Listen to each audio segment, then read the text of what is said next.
All right, the Utah Jazz fall to the Houston Rockets in Game 4. This is Hanson James. This is the SLC Dunk postgame show.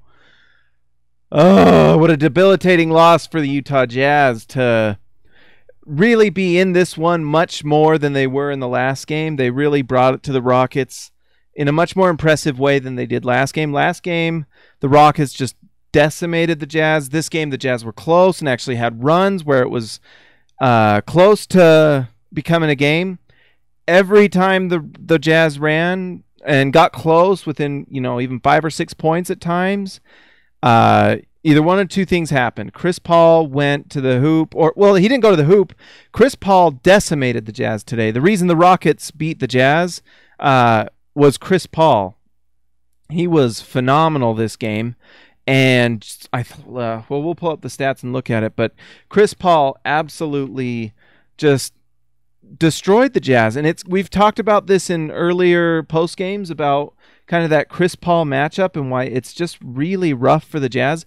This is just a really rough matchup for the Utah Jazz. They just don't match up with the Houston Rockets very well. Although who does?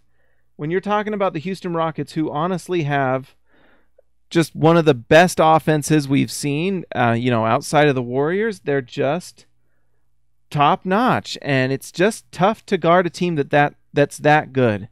If you're a Houston Rockets fan, you're excited because the Rockets are kind of showing that the 1-2 punch of Chris Paul and James Harden works in the playoffs. You've got Harden who, he's that horse you can ride and will get you those 30 points that you need. If he's being guarded well like he was tonight, the Jazz actually did a good job on Harden. Good job, meaning he only scored 24 points. But actually they guarded Harden really well, and that's why this loss hurts for the Jazz. Harden was 8 for 22, 1 for 7 from 3. Still a plus 16, but that was more Chris Paul and Clint Capela. And just the shooting of the freaking Rockets. Your shooting is just freaking frustrating. You make every three you take. It kills me. But yeah, the Rockets, they've got that three-headed monster, and they've surrounded it with shooting. Eric Gordon, Trevor Ariza, PJ Tucker was hitting corner threes.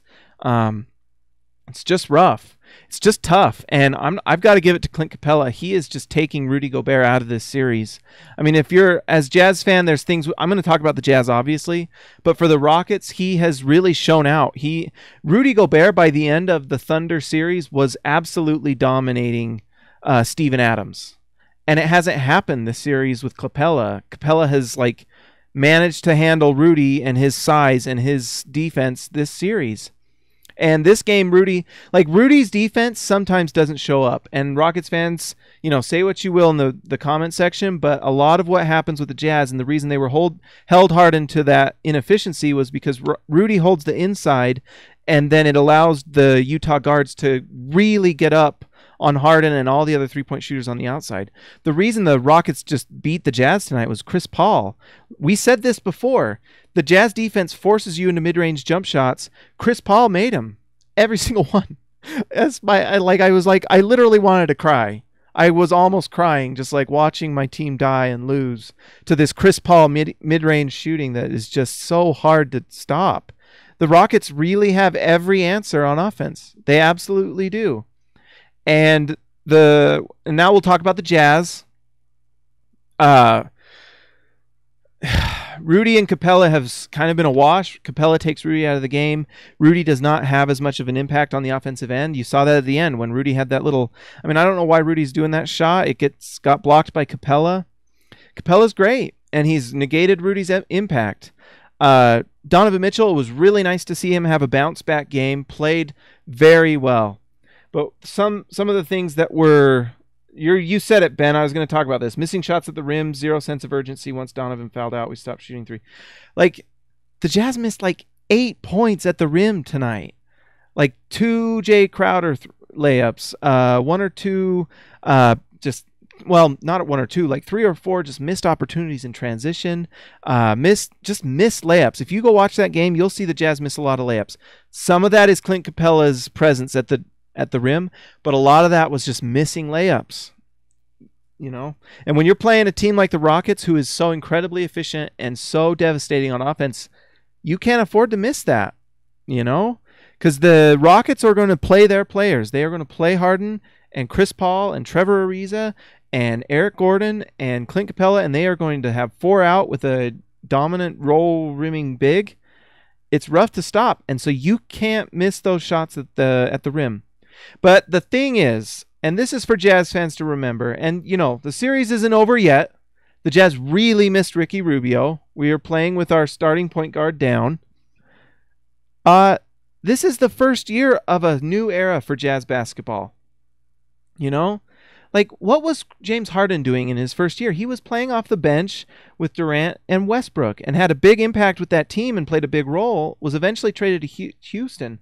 I like, what is this, 7th, 8th season for James Harden? You know, this is a Houston Rockets team at its apex. This is championship level team that will go, if they beat the Jazz, which is seeming very likely, but you never know, it's not over yet. But if they beat the Jazz, this is a championship level team. It's definitely a championship level offense, and it's a top 10 level defense. You know, when you're a Jazz fan, you're watching a rookie lead the charge. So if anything, Donovan Mitchell just needs to learn some of these things if this series ends. I still think the Jazz can go into Houston and win if Ricky Rubio comes back. I think they showed some things tonight that they really figured some things out. They just missed some shots, and, you know, but it's going to be tough. It's going to be very tough. But Donovan Mitchell, when he goes to the rim, is still figuring it out. He's still a rookie. And guess what? He's going to figure it out. He's going to be great. He already is. And he's great, and he's going to get better. You know? And he's going to take things out of the Harden book. Like, when Donovan Mitchell goes to the rim, it's really, he's like not quite as smooth and polished yet as he will be. He will get there. And it might be next year with how quickly he's been growing and playing as a rookie. You know, Harden goes to that rim and Capela just like, you know, he's there for that lob. Harden's so in control, so polished. His game is so perfected at this point that it's just, he makes things look easy that are not. And Donovan will get there. He's still learning. He's a rookie. It's incredible the things that a rookie guard is doing. It's incredible. But it's just not quite enough to match up with a team that is like 7 years in the making. They have played multiple years together, have had multiple heartbreaks in the playoffs. The Houston Rockets have, you know. They're a championship level team, and the Jazz, you know, 3 out of these 4 games have gone toe-to-toe with them. This game was a tough loss, but they defended well. They just lost Dante Exum. They have lost Ricky Rubio. You know, it's tough. When you have Raul Neto taking major shots, that's rough. It's hard to win the game that way. And I like Raul Neto, but he played like 25 minutes tonight, and that's tough. That's tough to win. It's just tough. Oh, guys, I just screwed everything up. All right, let's see. Raul Neto played 17 minutes. That's actually not terrible. I think Raul Neto's actually played well, and I think he played well tonight. He hit a corner 3. He guarded pretty well. He actually even had a possession where he guarded Harden. But that's tough. But if I'm a Jazz fan, you know, don't hang your heads, guys, because the series isn't over yet. There are teams that have given up a 3-1 lead with the unanimous MVP in the past. And the Houston Rockets are up 3-1, and they have a MVP. You know, who knows? Maybe the Jazz get Ricky Rubio back, which would add some playmaking and allow Donovan Mitchell to just do his catch and three. Because this is one of the things that the Jazz are missing with Rubio being out. Donovan Mitchell is a much better catch and shoot 3-point shooter right now than he is a pull-up 3-point shooter. If he's getting that pull-up 3, it's much more efficient, and he scores more efficient, and he gets that more when Rubio's playing. Right now, it's a lot of pull-up 3 because he's running the point and being the number 1 scoring option and guarding some of their best players.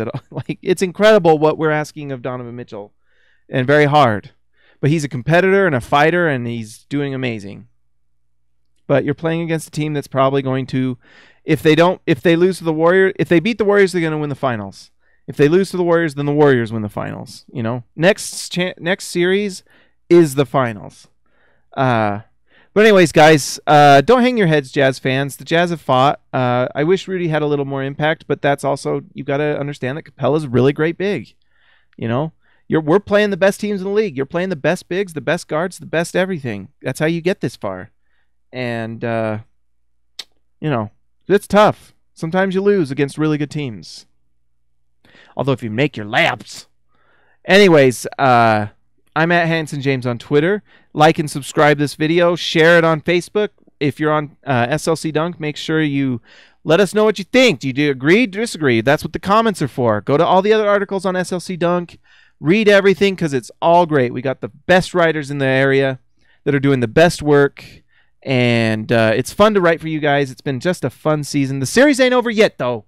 We're going to play this to the very end, just like the Jazz will in Houston, and hopefully bring this back to Salt Lake City. We'll see what happens.